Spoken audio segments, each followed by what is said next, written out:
warning, this next presentation is going to be an absolute disaster. I'm not kidding. My name's Barry, and this presentation is on what to do when the lights go off, but everybody's home. Welcome to the world. Hi. Welcome to the world of disaster geeks.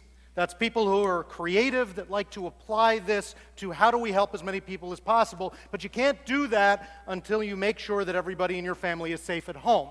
So we're going to start right now with some planning. And planning is important. It's not a good idea the week before the hurricane to show up at Walmart and now figure out what you need. So we're going to figure some stuff out. First, you got to think about what the environment is like.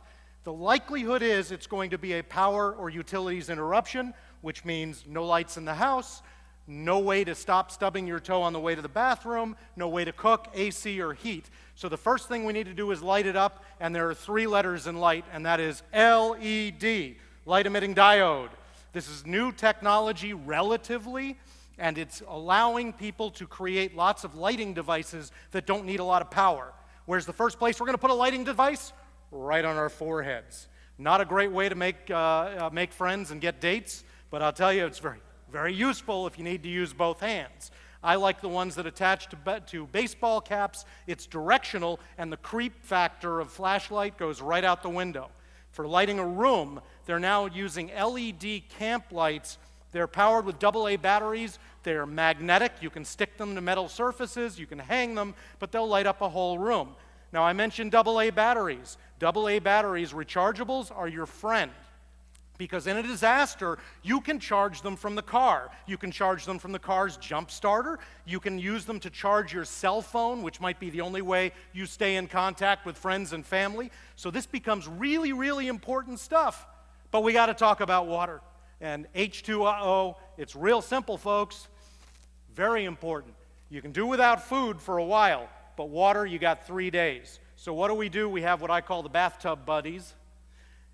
Collapsible containers, you keep them in the medicine cabinet. They are 5 gallons. You fill them up in the bathtub. One of those will sustain a human being for a week. Then, if you don't use it, dump it down the tub. They make ones for $30 that will fill the whole tub with 100 gallons. If you really want to go the route of water purification, that's fine. You can purify water with commercial products, even Clorox, but read the instructions, get the measurements right, because that can be a really bad day if you mix it wrong.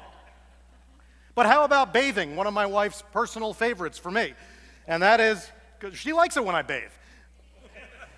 No, seriously, she does. So what we do is we use baby wipes. We use the pet wipes. They work perfectly well, and you don't need to actually use a shower and water. And for food, any of you fellow soldiers and troops out there, you look at the MREs. But for the civilian world, there's better tasting stuff commercially available. And when in doubt, go to canned goods, because canned goods last virtually forever. Just one piece of advice that I forgot once is make sure you have a can opener that does not require electricity, or it's a bad day with the canned goods.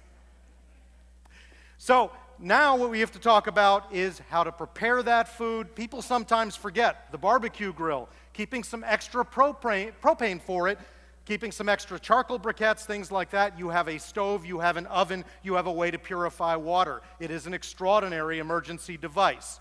Now, this is an important one, too, for any of you on prescription meds.